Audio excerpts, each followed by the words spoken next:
Muy buenas a todos, magnéticos. Estoy aquí para proseguir con la serie de los números imaginarios que dejé a medias hace un tiempo y que, como he visto que pues está generando bastante interés, he decidido continuar.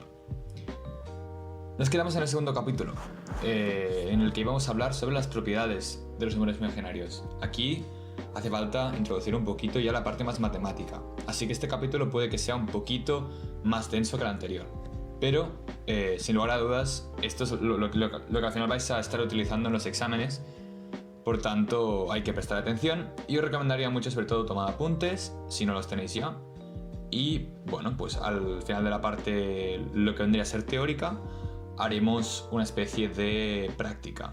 Yo resolveré algunos ejercicios de forma visual para que vosotros entendáis y veáis lo que estamos haciendo. Así que vamos a empezar. Empezaremos con la representación matemática de los complejos, ¿vale? De los números imaginarios.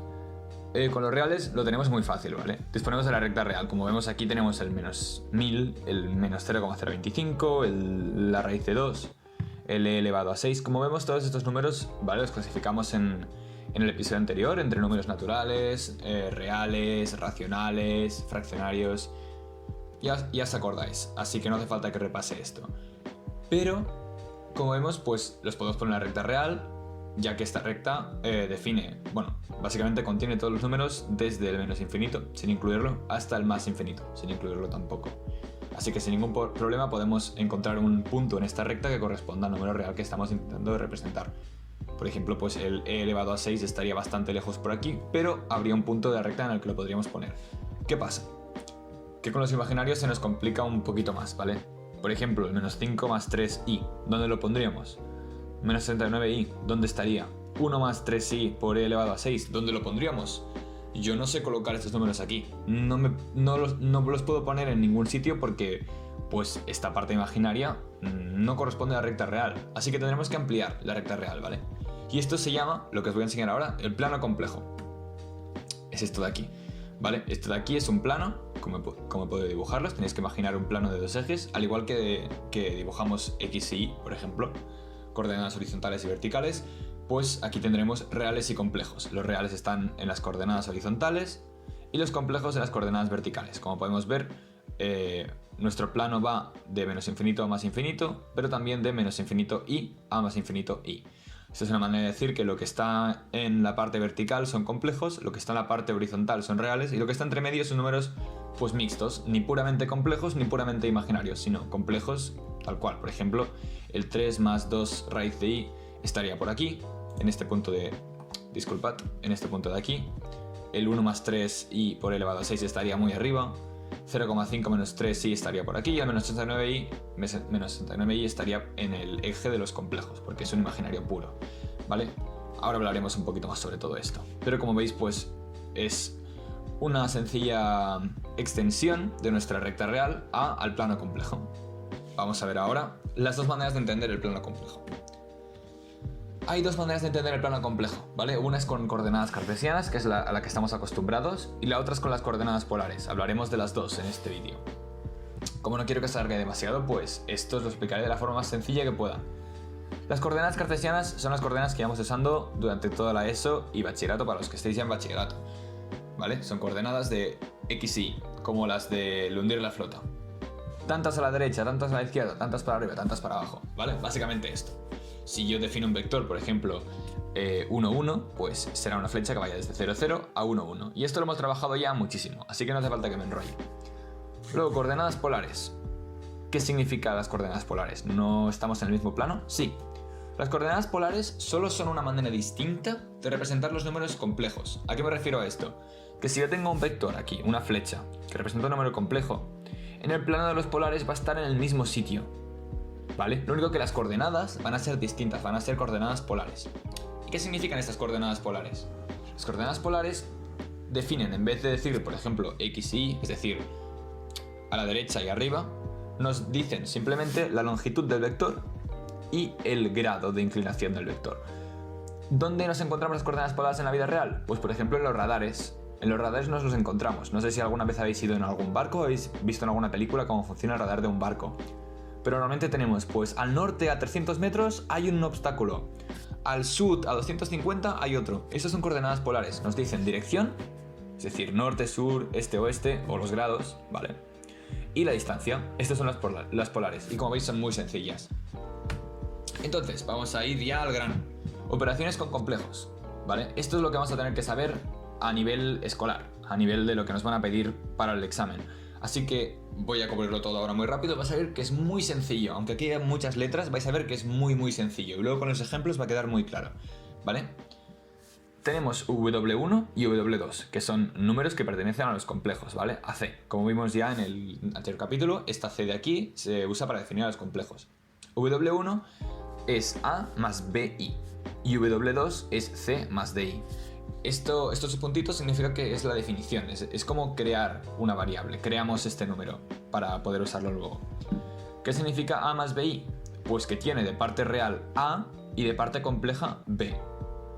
¿Y esto qué quiere decir? Pues que si yo tuviera que dibujar un vector en coordenadas cartesianas, este vector sería un vector AB, es decir, las coordenadas serían A y B.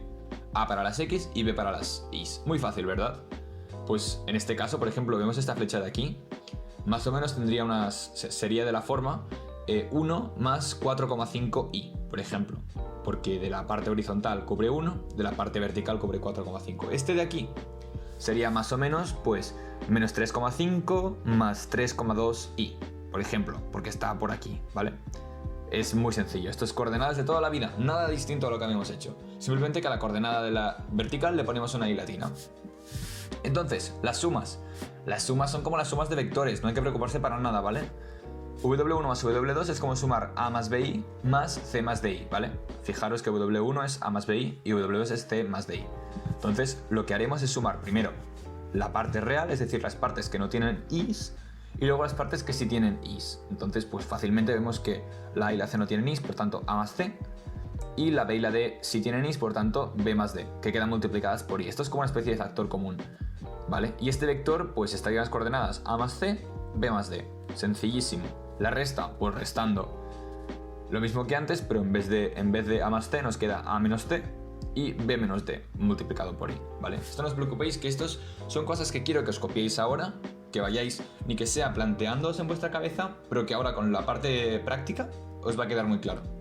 El producto es un poquito más complicado, pero no hay que asustarse, porque es simplemente la propiedad distributiva, ¿vale? Tenemos A más BI por C más DI, entonces hay que aplicar propiedad distributiva y nos queda esto de aquí, ¿vale? Esta es una fórmula que también podéis memorizar si queréis, podéis hacerlo en el examen, no va a ser muy difícil, solo tenéis que acordaros que a la que multipliquemos BI por DI nos va a quedar B de I cuadrado, y sabemos que I cuadrado es menos 1, ¿vale? Así que habrá que cambiarle el signo, que es este negativo que hay aquí luego, y nos va a quedar real esa parte. Por el resto no os preocupéis, que es muy sencillo, ya haremos alguna prueba de esto también. La división es un tostón, no os voy a mentir, esta fórmula yo no me la sé, ¿vale? No me la sé ni se usa en general, ahora veremos por qué no se usa. Y me diréis, hombre, ¿y si quiero dividir dos números complejos? Ya tranquilos, no os preocupéis, ya os explicaré cómo hacerlo. Con la multiplicación lo mismo, esta fórmula se usa muy poquito.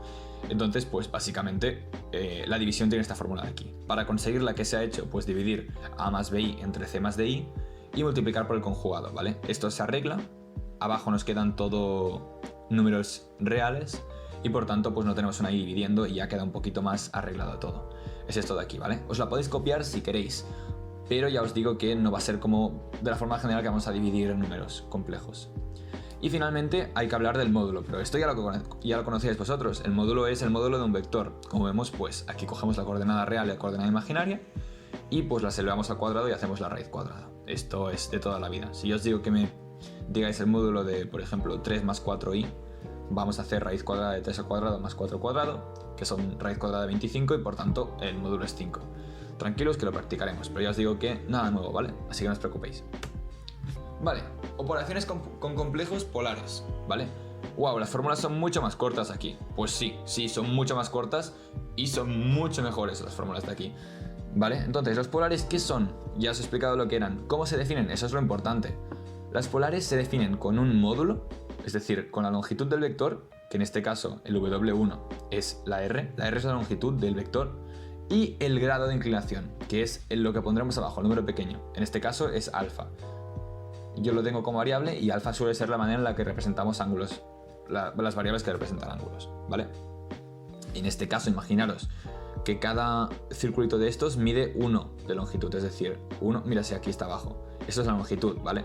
Entonces, si yo quisiera decir cómo se dice este vector de aquí, este número imaginario en coordenadas polares, diría, oye, mira, pues es el 6, porque llega hasta 6, 60 grados, 6, 60 grados, y ya está. Muy sencillo, se ve muy rápido, ¿vale? Con este lo mismo. Este es el 1, 2, 3, 4, 165. Es muy sencillo, ¿vale? Así que no os tenéis que preocupar por esto. Vale, vamos a ver ahora el producto y la división de los polares, porque es mucho más sencilla que con los otros. Si vamos a multiplicar W1 por W2, que hemos definido aquí como R sub alfa y S sub beta, vamos a ver que R sub alfa por S sub beta es R por S sub A más B, perdón, alfa más beta. En este caso, multiplicamos los módulos y sumamos los ángulos. Muy sencillo. Si yo os digo que multipliquéis, por ejemplo, 1 sub 30 por 2 sub 40, el resultado va a ser 2 sub 70, porque se multiplica 1 por 2 y se suman los ángulos 30 más 40, es decir, 70. Tranquilos que lo practicaremos, no os preocupéis, pero esto es muy sencillo, ¿vale? Ya veis que no tiene nada que ver con la fórmula de la multiplicación, y la división es lo mismo, es en vez de multiplicar, dividir, y en vez de sumar, restar, ¿vale? Es decir, R sub alfa entre S sub beta nos da R entre S sub alfa menos beta, ¿vale? Y es muy sencillo. En este caso, imaginaos que tenemos, por ejemplo, los W1 es 4 sub 30 grados y W2 es 2 sub 15 grados, pues la división sería 2 sub 15, porque 4 sub 30 entre 2 sub 15 es 4 entre 2, queda 2, y 30 menos 15 queda 15. Así que muy sencillo, lo practicaremos luego mejor, no os preocupéis. Vale, el módulo de los polares también es muy rápido de conseguir. Es simplemente, como os he dicho, el número en grande, es decir, la R en este caso, ¿vale? Es la longitud del vector, por definición es el módulo, y lo vemos directamente, no hace falta hacer nada. Luego las potencias ya no las he puesto con los cartesianos, porque es muy largo hacer una potencia. Imaginaros que os digo, hacemos una potencia de 10 de esto. Es muy largo, ¿vale? Habría que desarrollar muchísimo. En cambio, con los polares es muy sencillo. Muy sencillo. Si tengo que hacer, por ejemplo, R sub alfa elevado a n, n podría ser 20, 3, 50, 1200, da igual, ¿vale? Simplemente tendría que hacer R elevado a n sub n por alfa, ¿vale? Imaginaros que yo quiero hacer 2 sub 30 elevado al cubo. Pues 2 sub 30 elevado al cubo sería 2 elevado al cubo sub 3 por 30, es decir, 8 sub 90, ¿vale? Y con las raíces es pues lo opuesto. Con las raíces simplemente deberemos elevar a 1 entre n, y en este caso pues va a quedar dividiendo, evidentemente. Esto lo vamos a ver ahora con ejercicios, pero no os preocupéis, que ya veis que es mucho más corto que lo que teníamos antes, ¿vale? Esto es una burrada, esto ya es mucho más plausible. Vale, pues ahora que hemos visto las operaciones os voy a hablar un poco de las propiedades básicas. No me voy a enrollar mucho, simplemente lo que vais a necesitar y ya está. Luego hay otras cosas más complicadas, como por ejemplo la desigualdad triangular y tal, pero esto no lo vais a usar en la ESO ni mucho menos en bachillerato, así que no os preocupéis. Vale, propiedades de los complejos. Primero de todo pues he definido aquí W1 y W2. De hecho me he puesto W1 en coordenadas cartesianas y W2 en coordenadas polares. Esto es a preferencia mía para que la explicación quede bien y no no llenar variables de más, pero que no importa, ¿vale? Algo que se puede hacer con los complejos es el conjugado. El conjugado de los complejos lo que hace es la parte imaginaria la pone en negativa, ¿vale? En este caso, si tengo A más BI conjugado, tendré que hacer el conjugado de cada uno, ¿vale? El conjugado de A es A, el conjugado de BI es menos BI, es decir, que si yo tengo un vector que está apuntando a A más BI, si lo hago conjugado me va a quedar a A menos BI. Sencillo, muy sencillo, es cambiar un signo, ¿vale? No es nada difícil. ¿Cómo sería con los polares? Pues cambiando el ángulo de signo. R sub alfa conjugado es R menos alfa. Y ya está. Como veis aquí, no tiene mucha dificultad, ¿vale? Luego, propiedades, por ejemplo, de los módulos. En este caso, los módulos... El módulo de un producto es el producto de módulos, ¿vale? Esto no os lo voy a demostrar en este episodio, y así eso haré ya un vídeo más serio demostrando estas cosas, pero voy a ir a lo sencillo. para que no os liéis mucho tampoco. Y nada, básicamente es algo que sepáis que se puede aplicar. Luego, el conjugado de un producto es el producto de conjugados, lo mismo, ¿vale? Se puede separar el conjugado sin ningún problema, al igual que el módulo. Y finalmente, una propiedad extra que junta el conjugado de los módulos es que un número complejo por su conjugado es el módulo al cuadrado del número complejo, ¿vale? Y nada, esto era para que lo supierais, pero que no tiene mucho misterio. Es una propiedad más que os podéis apuntar si os hace ilusión, pero no es tan importante como las otras 4. Finalmente, este cuadrado de aquí es para una simple matización, un simple matiz. Esto vosotros ya lo entendéis, ya lo hemos hablado y no hace falta que os lo explique matemáticamente, pero quiero dejarlo escrito porque quiero asegurarme que si lo veis alguna vez en algún libro o en alguna clase, no os asustéis. Esta R y esta I, que ya sé que no parece una I, parece una J extraña o alguna letra rara, significa coger la parte real o la parte imaginaria de un número. ¿Vale? En este caso, si yo cogiera la parte real de A más BI, pues es A, ¿vale? La parte real es A. La parte real es la que no tiene I. En cambio, si cojo la parte imaginaria de A más BI, pues voy a coger la B. ¿Vale? Sencillamente esto. Es muy fácil. No hace falta que os preocupéis. Esto es bastante sencillo. Así que no hace falta que os preocupéis, ¿vale? Y ahora pues vamos a pasar a los ejemplos en los que os voy a explicar algunas cosillas, ¿vale? Así que nos vemos ahora. Wow, sí, Paint, ¿vale? No tengo nada mejor ahora para explicároslo, pero bueno, no os preocupéis que no va a hacer falta tampoco, ¿vale? Ya veréis que es todo muy sencillo y en un momento os lo puedo explicar. Entonces voy a intentar dibujar lo más grande que pueda para que se vea bien. Y nada, vamos a ponernos manos a la obra.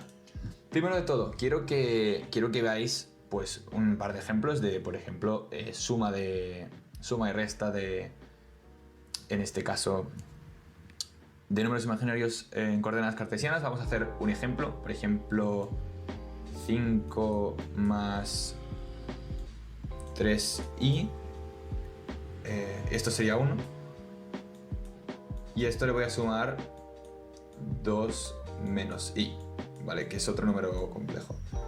Esto es un simple ejemplo para que veáis cómo se hace, pero ya sé que seguramente la mayoría de vosotros lo tengáis ya claro. Esto quedaría 7 más 2i, ¿vale? ¿Por qué? Pues porque yo he cogido y estos de aquí los he juntado y estos de aquí los he juntado también. Los reales con los reales y los imaginarios con los imaginarios y ya está, ¿vale? No hay que hacer nada más. Esto sería una suma. Una resta, pues lo mismo restando. Vamos a hacer ahora el producto de dos números complejos en forma polar, por ejemplo. Voy a multiplicar 5/30 por 2/60 y a ver qué nos sale. Pues en este caso nos va a salir 10/90. Vale, vemos que simplemente se trata de multiplicar estos dos y sumar estos dos de aquí, como hemos visto en las fórmulas. Nada, ya os digo que también cuando tenemos controladas las fórmulas y cuando entendemos qué parte es cuál, es decir, si estamos en cartesianas o en polares, ya está. O sea, lo importante es entender las fórmulas y saber distinguir entre polares y cartesianas. En este punto, a partir de este punto, pues lo tenemos ya controladísimo. ¿Vale? Vale, pues esto de aquí ya lo quito. Voy a hacer un ejemplo más con, en este caso, un exponente. Voy a hacer 3 elevado a... Perdón, 3 sub 15, por ejemplo. Por cierto, esto de aquí os lo pueden dar también en radianes. ¿Radianes? Creo que sí, dice sí en castellano. Esto lo vamos a elevar a 4. Y nada, el ángulo, digo, os lo pueden dar, por ejemplo, en función de pi, ¿vale? Que se dice en radianes. Entonces, pues nada, no os preocupéis que simplemente hay que pasar de radianes a grados. Y haré un vídeo si hace falta sobre eso y sobre algunas cosas más complicadas. Vale, pues aquí tendríamos 3 elevado a 4 y abajo tendríamos 4 por 15. Y finalmente pues lo vamos a dejar en 81 y aquí abajo tendremos 60 grados.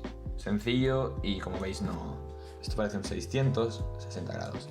Como veis no es muy difícil, enseguida lo hemos resuelto. Y esto ya os digo que con ¿cómo os digo?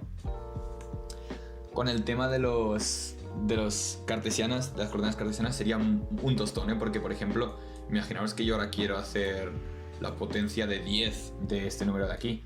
5 más 2i elevado a 10. Claro, tendría que desarrollar un binomio multiplicándolo 10 veces, ¿vale? Y aquí hay muchos términos, hay muchísimos términos, así que no queremos hacer eso, ¿vale? Entonces, pues nada, esto ya me lo llevo por aquí, lo borro. Y finalmente, lo que os quiero explicar, lo único que falta por explicar en este vídeo es cómo pasar de polares a cartesianas y viceversa, ¿vale? Y esto lo voy a explicar en un vídeo aparte, porque este se está alargando mucho, no quiero cargaros mucho. Lo explicaré en un vídeo aparte, en el que durará pues seguramente muy poquito, unos 5 o 6 minutos, y estará dedicado específicamente a eso. Así que con suerte lo tendré listo de aquí unos días y ya lo podréis mirar, ¿vale? Así que nada, lo dejo por aquí, espero que os haya parecido interesante y que lo hayáis entendido todo. Evidentemente, si tenéis alguna duda o cualquier cosa, no dudéis en preguntarme, ¿vale? Creo que está mi correo, de hecho, incluso. Así que si tenéis algún problema o alguna cosa, me lo podéis enviar directamente y si tengo tiempo os ayudaré, ¿vale? Que a mí me encanta ayudaros. Y nada, lo dejo por aquí y mucha suerte con todo. Nos vemos en el siguiente episodio.